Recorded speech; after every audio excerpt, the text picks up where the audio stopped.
नमस्कार, मैं भाषा और आप देख रहे हैं न्यूज क्लिक पर इंडिया की बात। आज स्टूडियो में जिन अहम मुद्दों पर हम चर्चा करने जा रहे हैं उस पर बात करने के लिए हमारे साथ मौजूद हैं मुकुल सरल और अदिति। 3 अहम सवाल, जिसमें सबसे पहले है संसद में चल रहा मानसून सत्र। सवाल यह है कि क्या इस बार विपक्ष हावी हो रहा है मोदी सरकार पर, वही सेट कर रहा है एजेंडा? इस पर हम करेंगे चर्चा। और दूसरा सवाल है ट्रंप का डंडा भारत पर जिस तरह से चला है, टैरिफ और जुर्माना, क्या राह निकालेगा भारत? तीसरा सवाल, क्या है क्रोनोलॉजी? मालेगांव ब्लास्ट 2008 का जो फैसला आया है, सारे आरोपी बरी हो गए हैं और इसी में अमित शाह का यह बयान कि हिंदू आतंकवादी नहीं होता है। इन 3 अहम सवालों पर होगी चर्चा। सबसे पहले सबसे सुलगता हुआ सवाल, देश की संसद क्या राह अख्तियार कर रही है? 21 जुलाई से शुरू हुआ देश का मानसून सत्र और आप देखिए इसमें संसद, देश, लोकतंत्र पर मकर द्वार बन गया। विपक्ष का बड़ा जंतर मंतर विरोध स्थल, रोज हो रहा है वहां प्रोटेस्ट। स्पेशल इंटेंसिव रिवीजन को लेकर विपक्ष रोजाना वहां प्रोटेस्ट कर रहा है, लेकिन साथ ही साथ ऑपरेशन सिंदूर पर भी उसने बहुत एग्रेसिव बैटिंग की है। ट्रंप के जो पूरा डंडा चला है उस पर भी विपक्ष कोशिश कर रहा है मोदी सरकार को घेरने की। क्या है इस पे पंच, बताएंगी अदिति। भाषा, मेरा पंच ये है कि ऑपरेशन सिंदूर में तो सरकार को बैकफुट में ले ही आया था विपक्ष, लेकिन सर जो है वो बिहार में जो चल रहा है वो अब सरकार का गले की कांटा बनते हुए नजर आ रहा है। और विपक्ष का जो आक्रामक रूप है और अब सड़क में उतरने की तैयारी है, इससे कुछ उम्मीद बनी हुई है। मुकुल, क्या है इस पे आपका पंच? मेरा मानना है कि मानसून सत्र में जिस तरह एसआईआर का मुद्दा एक प्रमुख मुद्दा है जिस पर सरकार चर्चा नहीं कराना चाहती, वो पूरे एक देश का मुद्दा बन गया है, लोकतंत्र का मुद्दा बन गया है। पर अब सरकार और चुनाव आयोग जिस तरह से रवैया अख्तियार की है, उससे लगता है कि उन्हें पीछे हटना उनका मुश्किल है। अब विपक्ष के पास सिर्फ यही विकल्प है कि एसआईआर यानी इस सूची से कम नाम कट पाए और वो इसे एक चुनावी मुद्दे के तौर पर जनता के बीच ले जा पाए। भाषा, इस पर क्या है आपका पंच? मेरा मानना है कि यह मानसून सत्र अभी तक विपक्ष के नाम रहा है।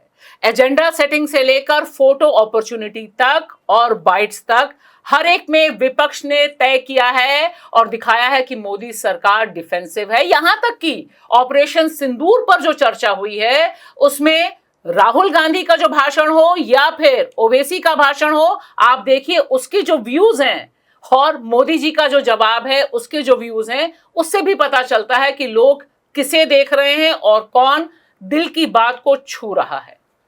एक चीज जो अदिति दिखाई दे रही है, मोदी जी ने बड़े चाव से नई संसद बनाई, लेकिन नई संसद में जब से संसद शुरू हुई है, संसद के भीतर से ज्यादा बाहर की खबरें बन रही हैं। मकर द्वार विपक्ष का जंतर मंतर बन गया। हाँ भाषा जी, नए संसद में भी जैसे पुराने संसद में गांधी स्टैच्यू के सामने एक प्रोटेस्ट का अड्डा बन गया था, उसी तरह इस बार विपक्ष तो है बिल्कुल ही आक्रामक। और अच्छी बात यह है कि बिल्कुल यूनाइटेड नजर आ रही है।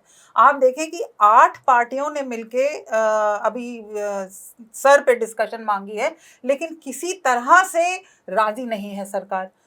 प्रधानमंत्री जो है वो संसद से गायब है। अपना भाषण उन्होंने दिया, उसके बीच में उन्हें राहुल जी के सवाल की वजह से, राहुल गांधी के प्रतिपक्ष के नेता के सवाल की वजह से पानी पीना पड़ा कि भाई अगर तुमने ट्रंप का नाम नहीं लिया, ऑपरेशन सिंदूर पे नहीं लिया, अब सर के ऊपर घिरी हुई है बुरी तरह से। तो मुझे ये लग रहा है कि संसद जो है अब जो है भाजपा के लिए गले का कांटा सर बन गया है। अब देखते हैं आगे क्या होता है इसमें। मुकुल, आपने एक बताया जिस तरह से कि स्पेशल इंटेंसिव रिवीजन जो अभी बिहार में चल रहा है, और इस समय जब हम बात कर रहे हैं ये क्लियर है कि सिर्फ बिहार में नहीं, मणिपुर में ट्रेनिंग शुरू हो चुकी है, असम का जिक्र आ चुका है, पश्चिम बंगाल का भी जिक्र आ चुका है और दिल्ली में भी नाम कटने शुरू हो गए हैं। यह एसआईआर कैसे इतना बड़ा मुद्दा बना कि सारा इंडिया ब्लॉक इस पे रोज, मेरे ख्याल से इतना कलेक्टिव होकर रोज प्रोटेस्ट करना कि 10:30 बजे मतलब इंडिया गठबंधन वहां पहुंच जाएगा। नहीं, इंडिया गठबंधन के सामने मजबूरी है। देखिए भाषा, कि उसके अस्तित्व का सवाल है और उसके अस्तित्व से जुड़ता है फिर लोकतंत्र का सवाल। केवल विपक्ष का सवाल नहीं, मेरा जनता का सवाल है। पहले ईवीएम पर संदेह और शक थे तमाम तरह के। महाराष्ट्र में एक अलग तरह का पैटर्न देखा जिसमें कहा गया कि वोट बढ़ाए गए। दिल्ली में हमने अलग तरह का पैटर्न देखा। अब ये वोट घटाने वाला जो मामला हो रहा है कि इसमें हम नाम काट दें कुछ लोगों के, और जिस तरह की खबरें आ रही है कि कुछ खास चुनिंदा जगहों के नाम ज्यादा कट रहे हैं जहां विपक्ष का एक होल्ड है। तो आप चर्चा कर रहे हैं, मैं दर्शकों को बता दूं, आज जो है स्पेशल इंटेंसिव रिवीजन जो चला उस पर पहली जो ड्राफ्ट वोटर लिस्ट है वो जारी हुई है बिहार में। हाँ, तो वोटर ये ड्राफ्ट लिस्ट आ गई। अब ये कहा जा रहा है कि आप इस पर अपना अपना सर्च कर लीजिए और हम सब उसको देंगे, और उसके बाद आपत्तियां ली जाएंगी। एक तो वोटर पहले ही हमारे यहाँ मतदान का प्रतिशत देखें तो 50-60 ओवरऑल आता है। लोग पहले ही उत्साहित नहीं होते। अब आप उन्हें इतना काम सौंप रहे हैं कि वो अपनी एक तो लिस्ट सर्च करें। लिस्ट सर्च कौन कर सकता है? जो शहरों में है, जो पढ़े लिखे हैं, जो जानकार हैं, जहाँ नेट है। अब इतनी बड़ी आबादी बिहार की, ग्रामीण आबादी, वो जाकर कैफे में 20 रुपये 50 रुपये देकर अपना नाम सर्च कराए, फिर वो जाकर वो उस पर आपत्ति दर्ज कराए, ये सब नहीं। जबकि इस पे होना ये चाहिए था जो घर घर जाकर सत्यापन ठीक से होता, जो नहीं हुआ, और उनके नाम जोड़ने की कोशिश की जाती, ना कि घटाने की। यहाँ प्रोसेस उल्टा चल रहा। इसलिए तो ये एक लोकतंत्र का सवाल बन गया है। और मुझे लगता है कि हालांकि चुनाव आयोग पीछे हटने को तैयार नहीं है, सुप्रीम कोर्ट इसमें कुछ बहुत हस्तक्षेप करने के लिए भी उसने कोई संकेत नहीं दिए हैं, तो यानी ये होगा, और यहाँ तो हो ही रहा है और पूरे देश में होगा। अब इससे कैसे निपटेगी? तो वो ये कि जनता के बीच ये संदेश लेकर जाए विपक्ष, उसमें इसकी सफलता। और चुनाव अंततः फिर चुनाव सिद्ध करेगा वो। उसके बाद तो सारी चीजें धुल ली जाती हैं कि चुनाव जो हो गया, उसके बाद तो खैर अब देश भर में स्पेशल इंटेंसिव रिवीजन चलना है। अदिति, स्पेशल इंटेंसिव रिवीजन अभी सदन के बाहर की चर्चा है, क्योंकि भीतर तो चर्चा हुई नहीं। भीतर ऑपरेशन सिंदूर पे चर्चा हुई, और हम सब ने बहुत ध्यान से देखा कि कौन क्या स्टैंड ले रहा है। और जिस तरह से कश्मीर के जो सांसद हैं, उन्होंने, चाहे इंजीनियर रशीद हो, चाहे रुहुतुल्लाह हो, इन सब ने अपने दर्द को अलग ढंग से रखा, जिसपे ज्यादा तवज्जो नहीं दी बाकी मीडिया ने। लेकिन जो विपक्ष का स्टैंड था, और जिस तरह से वो चुनौती, जैसे होता है ना, खड़े होकर चुनौती दी जाती है कि भैया तुम बोल के दिखाओ, तुम ये करके दिखाओ, वो दांव राहुल गांधी ने चला। कितना झाड़ पे चढ़े मोदी जी आपके हिसाब से? मेरे हिसाब से तो काफी, क्योंकि देखिए सवाल ये था कि बार बार उनसे ये पूछा जा रहा था, और मोदी ने अपनी तरफ से ये बोला भी कि मध्यस्थता किसी ने नहीं की। जिस दिन उन्होंने ये बोला, अगले दिन 25% तारीफ का वो हो गया, तो उनका वहां पे वो मरोड़ा जा रहा था क्यों। लेकिन मोदी जी फिर भी ट्रंप का नाम लिए नहीं। जो विपक्ष चाह रहा था वो कर नहीं पाए। तो मुझे ये लग रहा है कि विपक्ष का जो प्रेशर है वो लगातार बना हुआ है, जिस वजह से मोदी जी अभी गायब भी हैं पार्लियामेंट से। 2 दिन के लिए विदेश यात्रा गए थे। दूसरा, मैं मुकुल जी जो कह रहे थे, मैं उसमें, क्योंकि हमारे संविधान ने हर एडल्ट को फ्रेंचाइज का वोट का अधिकार दिया है, यूनिवर्सल एडल्ट फ्रेंचाइज। तो ये मसला सिर्फ यही नहीं है, वो ही है कि आप वोटर के ऊपर ये डाल रहे हैं। ये तो एक बड़ा मुद्दा गैर संवैधानिक है। ये तो बड़ा मुद्दा मिलेगा, सुप्रीम कोर्ट माने ना माने। सुप्रीम कोर्ट अपनी तरफ से बोल देती है कि 11 में से 10 जो है फर्जी बना सकते हैं डॉक्यूमेंट्स, लेकिन बेचारे गरीब जो मार्जिनलाइज सेक्शंस हैं, उन लोग अपनी जेब से कितना खर्चा कर रहे हैं डॉक्यूमेंट्स बनाने के लिए, ये करने के लिए। माइग्रेंट्स वर्कर्स, दिहाड़ी उनकी जा रही है। तो ये डिसएनफ्रेंचाइजमेंट जो कह रहे हैं ना, वोट चोरी, ये हो रही है। दूसरी बात, मुझे ये लग रहा है कि जो ऐसा जो आपने बताया कि ड्राफ्ट की लिस्ट लगाई है उन्होंने आज, तो मुझे लगता है ये इलेक्शन कमीशन का बहुत ही एक संदिग्ध रोल है। उनसे पूछा जाए कि फिर महाराष्ट्र की क्यों नहीं लिस्ट लगाई आपने, हरियाणा की क्यों नहीं लिस्ट लगाई? जी, तो ये तो खैर ऐसे सवाल हैं, लेकिन दिक्कत वही है कि बिल्ली के गले में घंटी कौन बांधे मुकुल। चित भी मेरी, पट भी मेरी, और बाकी राज मोदी जी का है ही, जो चुनाव आयोग में साफ है। लेकिन जो तीसरा अहम मुद्दा इस समय, क्योंकि हम मानसून सत्र की बात कर रहे हैं, वह ट्रंप का टैरिफ है। और लेकिन ट्रंप के टैरिफ पर हम अलग से चर्चा कर रहे हैं। इस पर जो डिफेंस सरकार ने लिया है और एग्रेसिव नेचर राहुल गांधी का दिखाई दे रहा है, वो क्या लगता है कि कोई असर डालेगा संसद के सत्र में? नहीं, संसद, मैं बार बार कह रहा हूं कि संसद का सत्र हो या वहां कोई बढ़त ले ले, मुझे इससे बहुत ज्यादा सरोकार नहीं है। मुझे है कि अंततः जमीन पर होगा क्या। उन्होंने SIR कराना चाहा, वो करा रहे हैं। वो ट्रंप साहब से वो काफी जो भी उनकी डील होंगी वो कर लेंगे, इस तरह की चीजें। ये बात है, जनता के बीच तो बात पहुंच रही है, चाहे वो ऑपरेशन सिंदूर पे पहुंची, कि भाई सीज फायर क्यों हुआ, सबके मन में सवाल है। 3 आतंकवादियों को उन्होंने कहा कि उसी दिन मार दिया ऑपरेशन महादेव में, इस पर भी लोग उनमें, वो विपक्ष के लिए कह रहे थे पर लोगों में भी खुशी की लहर नहीं है, ये विश्वास करना मुश्किल हो रहा है। अब ऐसे ये टैरिफ वाला मामला है, जो भी ट्रम्प साहब का मामला है, और वो ट्रम्प का नाम नहीं ले रहे, तो इससे एक मोदी जी की जो छवि थी 56 इंच वाली, वो तो कमजोर हुई है। पर मैं कह रहा हूं कि अंततः सारे फैसले हमारे लोकतंत्र में अगले चुनाव से तय होते हैं। बिहार चुनाव में अगर रिजल्ट उनके पक्ष में आ गया तो सब व्हाइट वॉश हो जाएगा कि भाई ये सब सही था। तो ये एक जो बड़ा वो है, जो सामाजिक सरोकार के मुद्दे हैं, वो केवल वोट चुनाव के रिजल्ट से तोले जाते हैं। अब वहां मुझे बड़ा थोड़ा सा हताशा होती है। तो चलिए, इससे पहले कि हम चले, एक बात बिल्कुल साफ है कि कम से कम सदन के भीतर और सदन के बाहर विपक्ष अपने एजेंडे पर खड़ा है। उसने कहा कि उसका खूंटा वहीं गड़ेगा और मोदी सरकार को मजबूर किया जा रहा है कि उन खूंटों पर वह जवाब दे, जिसमें एसआईआर पर पूरी शांति है। कहीं से भी मोदी सरकार इस पर कोई जवाब नहीं दे रही और एसआईआर एक लोकतंत्र के लिए बड़ा खतरा है। आज का जो दूसरा मुद्दा है वह देश के 140 करोड़ लोगों के लिए, तमाम भारतीय नागरिकों के लिए बहुत अहम है।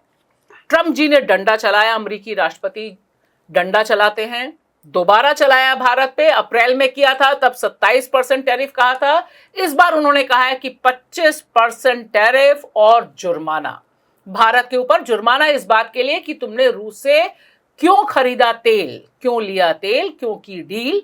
अब सवाल यह है कि इससे कैसे उभरेगा मोदी तंत्र और क्या कोई राह निकलती है या नहीं निकलती है। यह एक बहुत बड़ा मुद्दा है, देश की संप्रभुता को लेकर भी और देश की अर्थव्यवस्था को लेकर भी। इस पर क्या है पंच, बताएंगे मुकुल। मैं तो इसे ट्रंप साहब का टैरिफ टेररिज्म कहूंगा, और मैं ये भी कहना चाहता हूं कि ट्रंप साहब जो एक तरफा फैसला ये कर रहे हैं टैरिफ का, वो एक तरफा नहीं है, उससे अमेरिकी जनता को भी नुकसान होगा और भारत के लिए भी मेरे उसमें एक मौका है, अगर इच्छा शक्ति हो। भाषा, इस पर क्या है आपका पंच? मुकुल, मेरा मानना है बहुत साफ कि ट्रंप महोदय मोदी सरकार को चारों तरफ से घेर रहे हैं। इसीलिए 30 बार सीज फायर कहने के बाद उन्होंने यह डंडा चलाया है। दरअसल इसका इंडिकेशन वो पहले दे चुके हैं कि जैसे इंडोनेशिया ने पूरी तरह से अपनी अर्थव्यवस्था खोल दी अमेरिका के लिए, उसी तरह से अगर भारत कर देगा, तब मोदी जी जो ओल्ड फ्रेंड हैं वो फिर से न्यू फ्रेंड में तब्दील हो जाएंगे। अदिति, क्या है इस पे आपका पंच? भाषा, मेरा पंच ये है, जैसे मुकुल जी ने बोला था, चुनाव अपनी जगह पर है, लेकिन इस टैरिफ का जो है, इस पे अगर भारत ने एक जिसे कहते हैं एग्रेसिव रवैया नहीं अपनाया, तो हमारे लघु उद्योग, हमारे कृषि क्षेत्र, खासकर डेयरी सेक्टर, और हमारे यहाँ ऑलरेडी इतना अनएम्प्लॉयमेंट है, इस पर एक बहुत बड़ा इम्पैक्ट पड़ेगा। तो ये तो एक ज़मीनी स्तर पे जनता उठाएगी ही, इस सरकार को उसका सामना करना पड़ेगा, अगर अभी इसका सामना इन्होंने एग्रेसिव नहीं किया। एक बात जो अदिति दिखाई दे रही है इस समय, क्योंकि जिस समय हम बात कर रहे हैं, राइटर्स की एक एक्सक्लूसिव खबर आई हुई है कल से, हालांकि वो भारतीय मीडिया में नहीं चल रही है, ज़्यादा उसको ध्यान नहीं दिया गया। उसने कहा है कि भारत की जो सरकारी कंपनियां हैं, उन्होंने पहले ही तेल खरीदना बंद कर दिया है रूस से, जिससे यह संकेत मिलता है कि हम अमेरिका के दबाव में आ गए हैं और अमेरिका हमें मैनिपुलेट कर पा रहा है। जबकि जो मंत्री हैं और बाकी जो संतरी और जो हमारा गोदी मीडिया है, वो बता रहा है कि कितना अच्छा है ये, अगर टैरिफ लग जाए तो हम कितने मजबूत हो जाएंगे।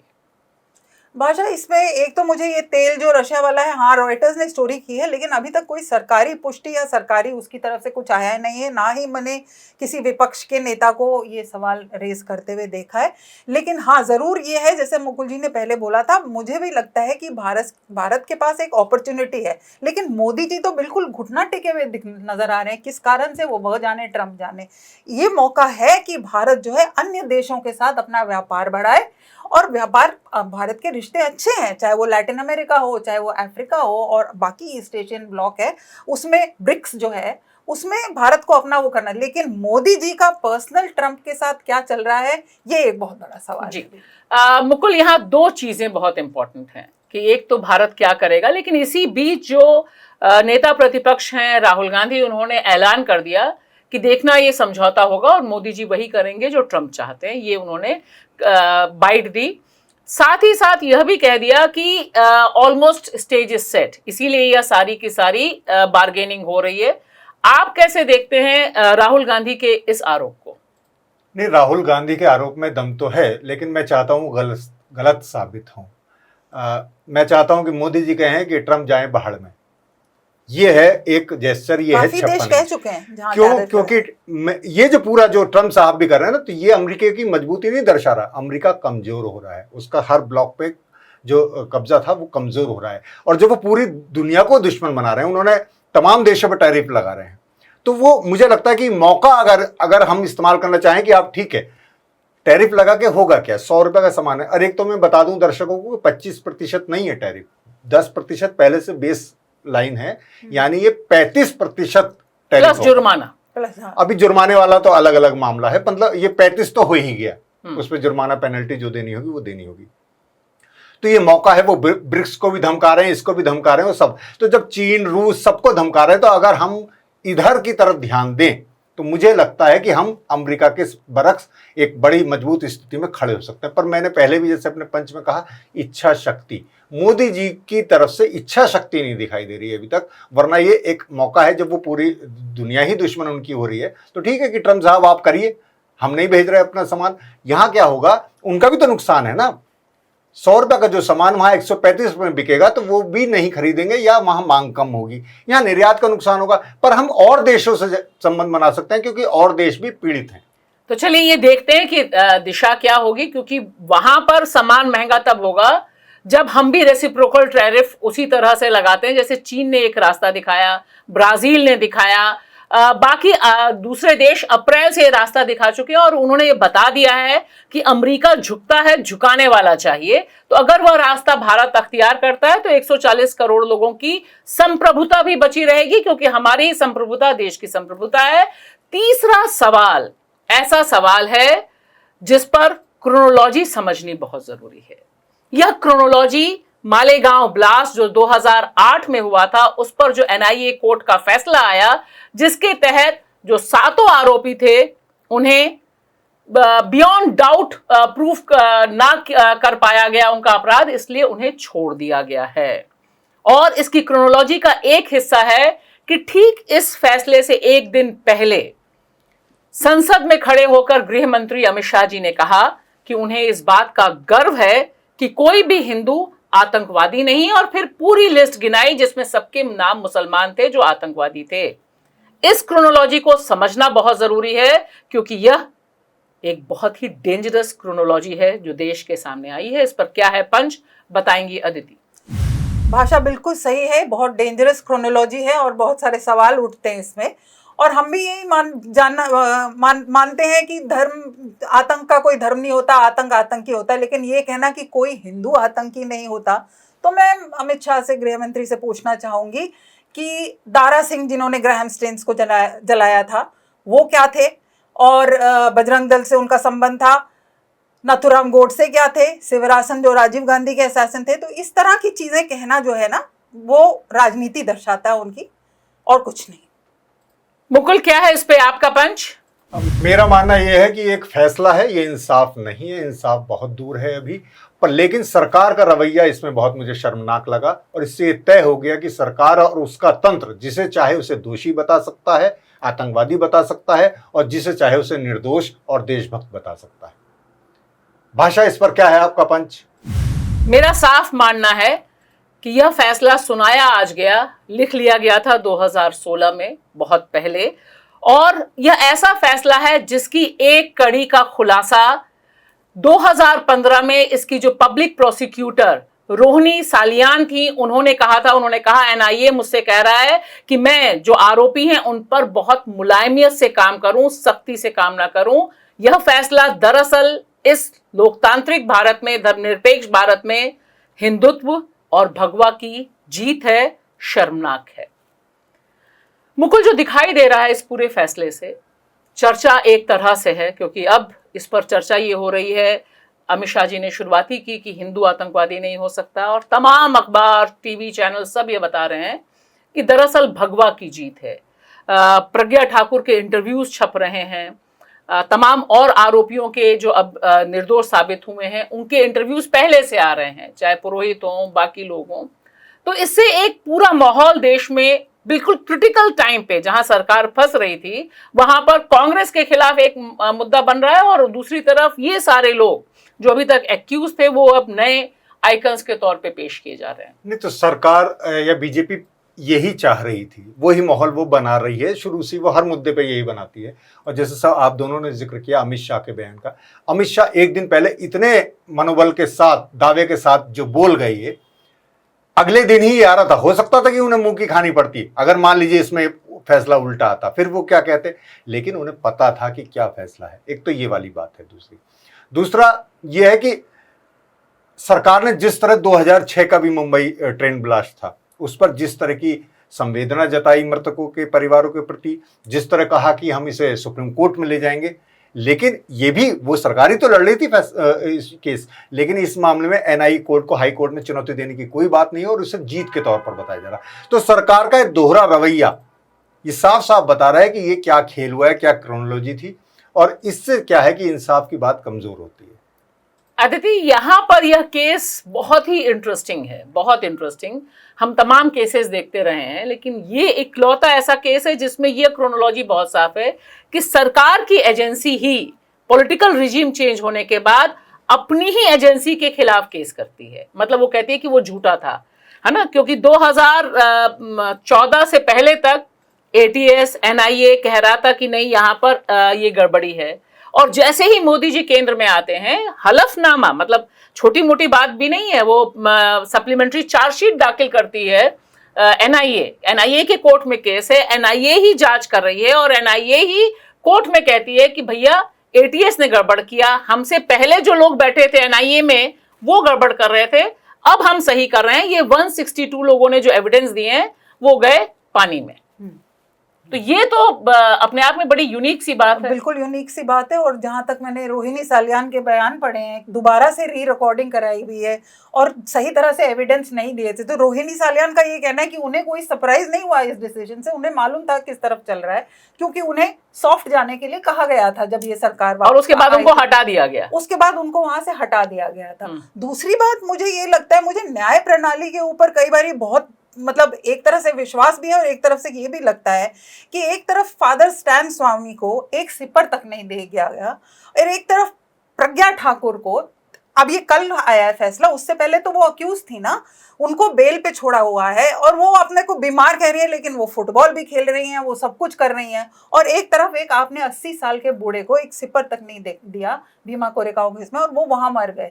तो मुझे एक न्याय प्रणाली के ऊपर भी कई बार ये बहुत मतलब दुख होता है इस तरह से। मुझे लगता है कि क्या इतना पॉलिटिकल प्रेशर के अंदर ये केस चल रहा है कि ये बहुत कुछ चीजों से काफी साफ हो जाता है। मुकुल, आपने जिक्र किया प्रज्ञा ठाकुर का, मुझे लगता है कि उनकी निर्दोषता उनको निर्दोष तो भारतीय जनता पार्टी ने 2019 में ही मान लिया था, जब बता दिया था, जब उन्हें कैंडिडेट बनाया भोपाल से दिग्विजय सिंह के खिलाफ और वो जीत के आई, और उसके बाद जिस तरह से उन्होंने कहा कि मेरी वजह से मैंने श्राप दिया था हेमंत करकरे को, जो एटीएस के मुखिया थे, जो उनके खिलाफ, और उसके बाद जो बॉम्बे में आतंकी हमला हुआ उसमें लड़ते हुए मारे गए, तो हेमंत करकरे के बारे में उन्होंने कहा था कि मेरे श्राप की वजह से उसकी मौत हुई।